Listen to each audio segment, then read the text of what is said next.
Hi, my name is Fatima Gonzalez, and I'm going to be explaining the first stage, which is limits and function. In this example, we are seeing a graph. The definition of limits is just the value of x when it tends to have a value in a. Here we are seeing a graph, and here we are asked for our values.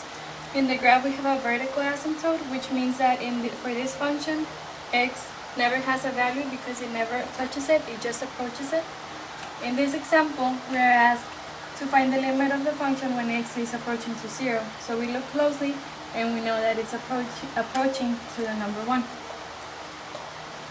In the second example, we are asked to see when x is approaching to 4. And here we have the number 4 and it's actually 0. In this last example, we are asked to find the limits of the function when it's approaching 3 by the right, because we have the positive sign here. So we look to the right and we see that it's right here, this dot, and it's a closed dot, so it is included in the graph, and it's just a number 1. There.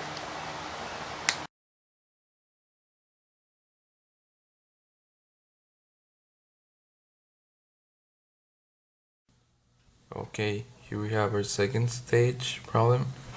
We have to find the average rate of change of the equation f of x equals 5x plus 8, and we already have the values of x2 and x1. So let's begin. We have that. We have to find these values. So we have 3 minus 1 is equal to 2. So we already have the value. And in the other side, oh, by the way, we have to use this formula, the one in the corner.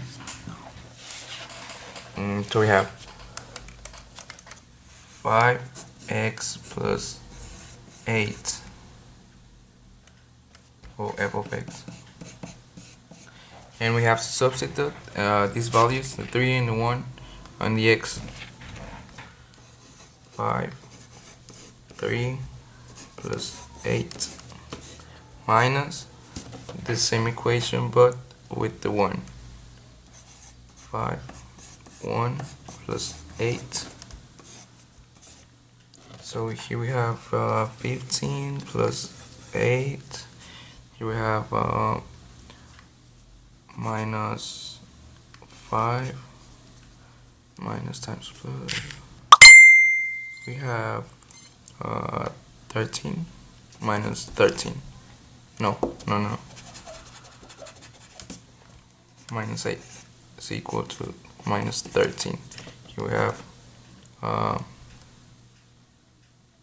23.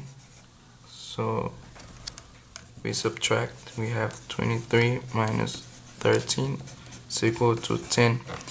And in the original formula, we had 5x plus 8. Well, we have x1, no, x2 minus 5x1 plus 8 over the difference, which is 2. So now we have the value of the difference of y, and now we have to divide over 2. 10 over 2 is equal to 5. So this is the average rate of change, and we're done.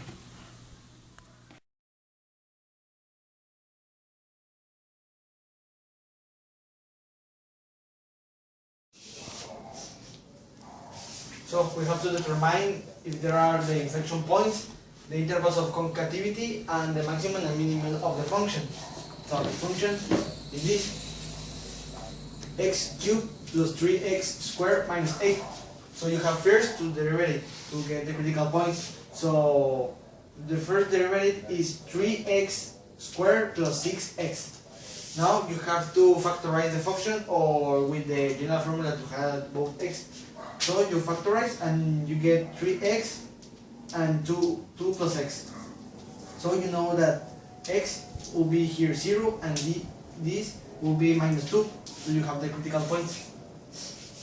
Now you have to get the inflection points, and you get it with in the second derivative. So will be 6x plus 6. Now you have to give the values of x, and you will give 0 and minus 2.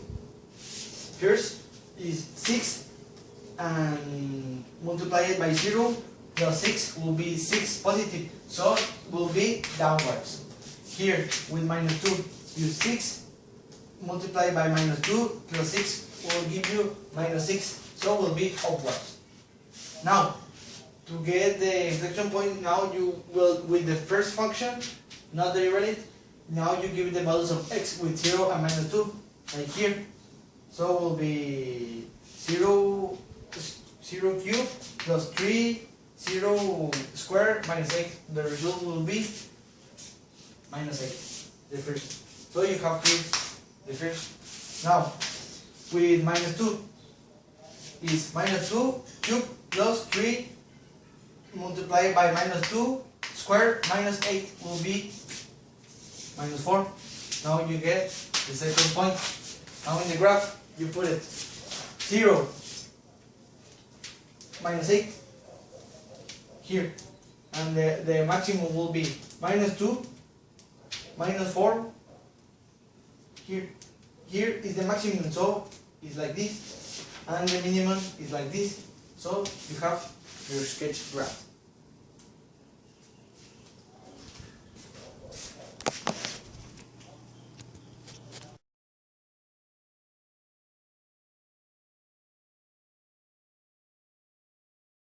My name is Andrea, and I'm going to explain the integral or antiderivative of the stage 4. We have to see that here we have a function with the number of the integral, which is this. And this integral have a formula which we are going to follow, that is this. We have x dn and we have this x that we are going to follow. 6x n plus 1 and s1 is 2 over x n plus 1, which is going to be 2 plus 5x n plus 1 is 3 over n plus 1 again, which is 3. Then we have to see that is minus 3. The x is going to convert in x. Then we have to follow this structure to make it more easy. Doing 3x squared plus 5x to the cube over 3, because we cannot divide it, minus 3x, and this is going to be our integral, and this is our answer. Then we have other similar problem, which is as the integral of the square root of x to the 4.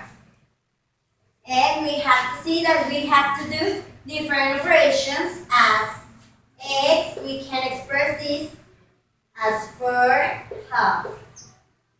And we have x 6 over 2 over 6 half, because we have to add 1, and this is the result.